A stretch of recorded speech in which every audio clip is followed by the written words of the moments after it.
évaluation de la douleur par analyse des variations du tonus parasympathique, c'est très nouveau, applicabilité chez l'enfant avec paralysie cérébrale. Bonjour à tous. Donc, je vais vous parler de cette étude qui est financée également par la Fondation Motrice, pour laquelle malheureusement je n'ai pas encore de résultats et je vous expliquerai un petit peu pourquoi également.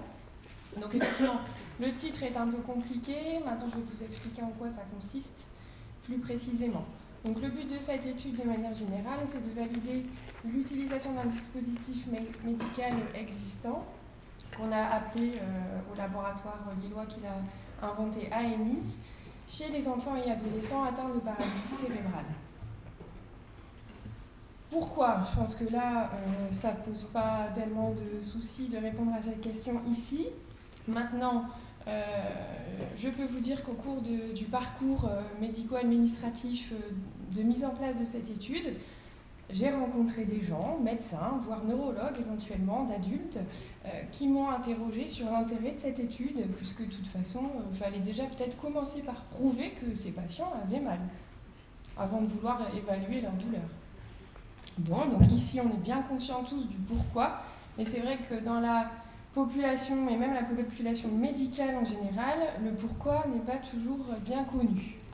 Donc, ces études de prévalence dont on a parlé et d'épidémiologie sont très utiles pour pouvoir expliquer à nos collègues pourquoi c'est intéressant d'évaluer la douleur chez ces patients.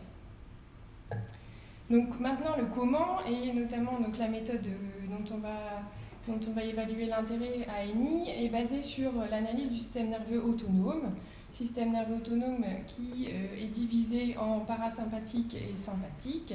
Le système parasympathique assurant globalement l'état de base et le système sympathique des adaptations au stress. Donc tout ça passe par la régulation du rythme cardiaque à très court terme et à des interactions avec le système nerveux central et les voies nociceptives. Donc le principe de l'ANI, ANI c'est Analgesia Nociception Index, donc c'est une méthode maintenant brevetée et commercialisée pour ce qui est en tout cas de la surveillance de l'analgésie péropératoire chez l'adulte. Donc cette méthode maintenant demande à être utilisée dans d'autres contextes cliniques. Donc le principe de l'ANI, c'est que les stimulations douloureuses, mais également la peur, l'anxiété, les émotions déplaisantes sont accompagnées d'une diminution de la variabilité de la fréquence cardiaque.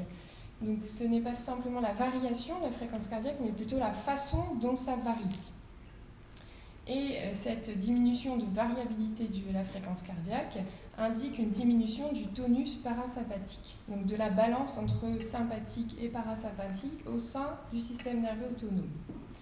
Donc pour représenter un petit peu les choses, vous voyez sur l'écran des tachogrammes, donc c'est une courbe qui affiche la variation de la fréquence cardiaque en battements par minute. Ici, vous avez le tachogramme d'un patient confortable. Et donc on voit que le tracé est régulier, bien ample. C'est le tracé d'un patient pour lequel le parasympathique prédomine par rapport au sympathique. Et ici, le tachogramme d'un patient qui a eu une stimulation douloureuse. Donc ça, c'était des patients opérés sous anesthésie générale. Et malgré tout, qui, après incision, avaient eu un changement net de leur tachogramme, un tracé très irrégulier, beaucoup moins ample, indiquant ici une diminution de l'activité parasympathique. Donc maintenant, le système en lui-même est commercialisé sous cette forme et utilisé dans près de 300 blocs opératoires en Europe principalement. L'ANI, ça permet une analyse automatique et continue de cette influence du système parasympathique sur la fréquence cardiaque. Et l'algorithme qui a été mis au point au laboratoire permet d'obtenir un indice compris entre 0 et 100 qui indique le confort, l'état de confort du patient, et plus le chiffre est élevé, proche de 100, plus le patient est confortable. Cette méthode n'est pas invasive, ça passe par l'analyse ECG, donc des électrodes, 3 électrodes posées sur le thorax, comme toute surveillance cardiaque pendant une opération par exemple, et donc validée au départ initialement dans l'anesthésie générale et chez l'adulte. Pour ce qui est de l'enfant, donc on a réalisé une étude pilote chez des enfants dans une situation de douleur procédurale pour essayer de voir si ça pouvait fonctionner. Cette méthode était effectivement applicable à l'enfant. On obtenait bien, comme les adultes opérés sous anesthésie, une diminution significative du paramètre ANI après une stimulation douloureuse. Donc on n'avait pas eu besoin de modifier l'outil, le paramètre était le même que chez l'adulte. Et dans cette étude pilote qui ne concernait pas des enfants atteints de PC, on avait, après la stimulation douloureuse, une modification de l'ANI qui était significative, contrairement à la fréquence cardiaque brute qui se modifiait pas de façon significative. On avait comparé notre outil, donc ANI, aux outils classiques d'évaluation de la douleur. En l'occurrence, là, c'était une échelle qui appelait FLAC. Et on avait une bonne corrélation, que vous voyez sur cette courbe ROC, entre le paramètre ANI et les évaluations telles que réalisées par l'échelle FLAC par les soignants. Donc ça, c'est vraiment la base, les réflexions qui nous ont menés à ce projet. Et l'idée, c'était donc que ce paramètre ANI pouvait aider à évaluer la douleur chez des personnes qui ont des difficultés de communication.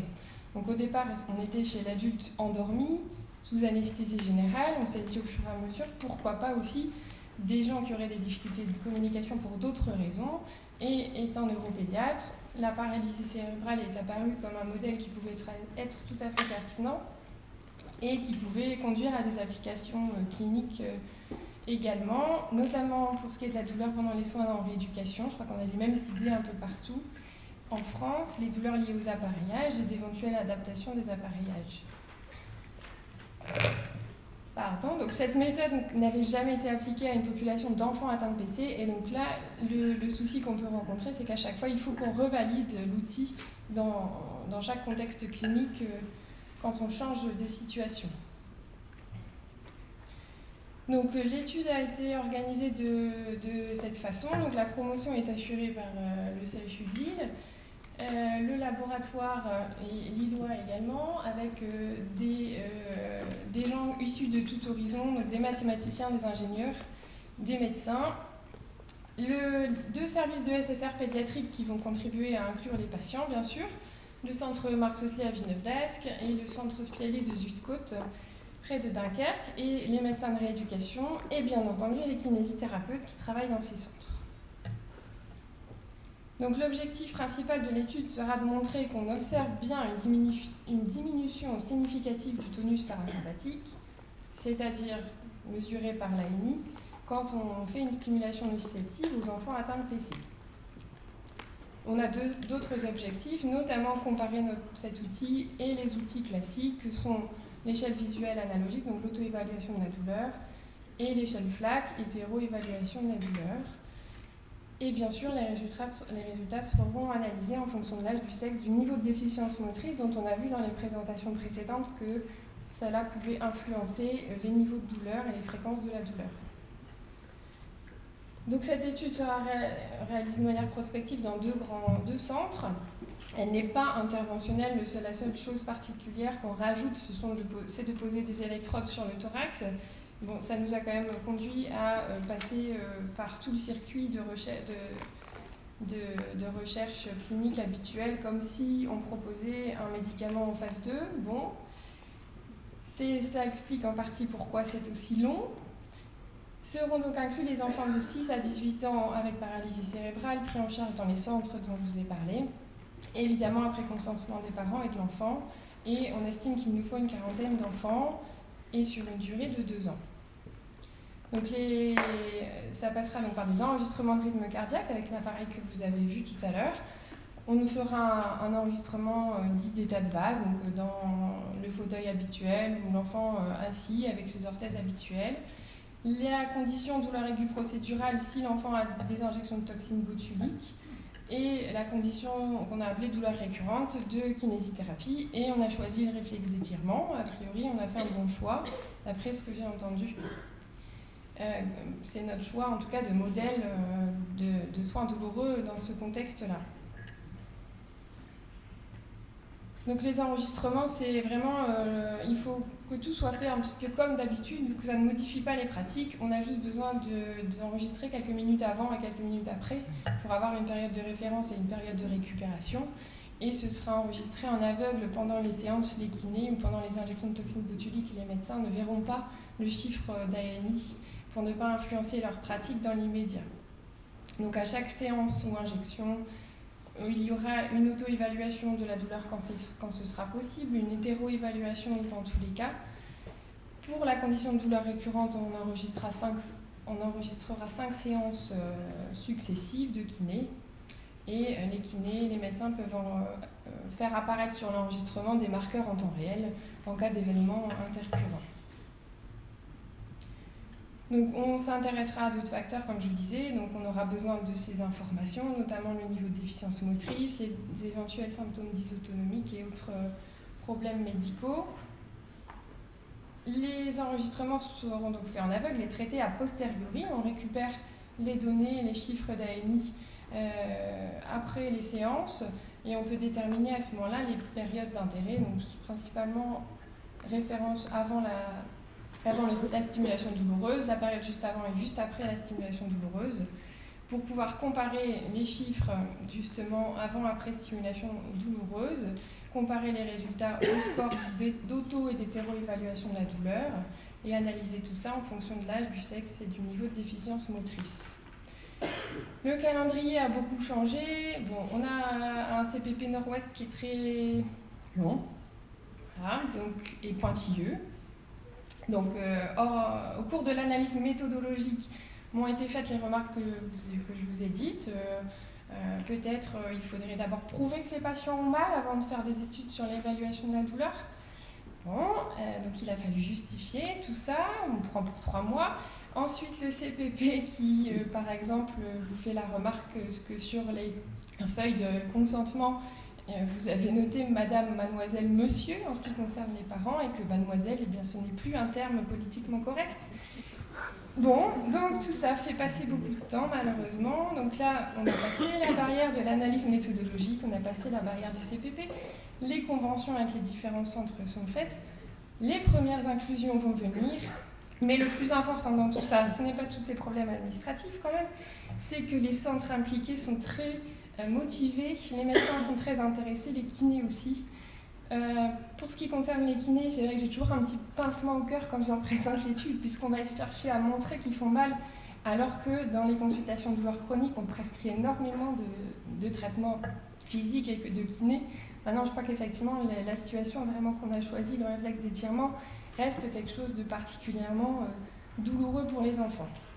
Donc les kinés prennent aussi cette étude un petit peu comme un défi, et je pense que ça les motive beaucoup de pouvoir voir d'une certaine manière quel est le retentissement de ce qu'ils font sur les enfants qu'ils prennent en charge et de pouvoir éventuellement plus tard changer leur pratique. Donc les retombées éventuelles, bon, évidemment, c'est d'utiliser ici des enfants atteints de PC peut-être qui communiquent pour plus tard aider plutôt ceux qui ne communiquent pas, puisque ceux qui communiquent peuvent nous dire qu'ils ont mal, on n'a pas forcément besoin de l'ANI pour eux, mais pour pouvoir s'en servir chez ceux qui ne peuvent pas nous le dire, et accompagner la dynamique des services du SSR, puisqu'ils ont vraiment une grande sensibilité à la douleur chez leurs patients et vraiment envie de pouvoir changer les choses, les accompagner, mais également les accompagner dans leur démarche administrative. Beaucoup veulent se former à l'hypnoanalgésie et la distraction. C'est pas toujours soutenu par leur direction, et si on a un outil pour montrer que ces techniques fonctionnent, je pense qu'on aura plus de poids pour défendre des projets de prise en charge non médicamenteuse. Voilà, je vais faire une conclusion rapide.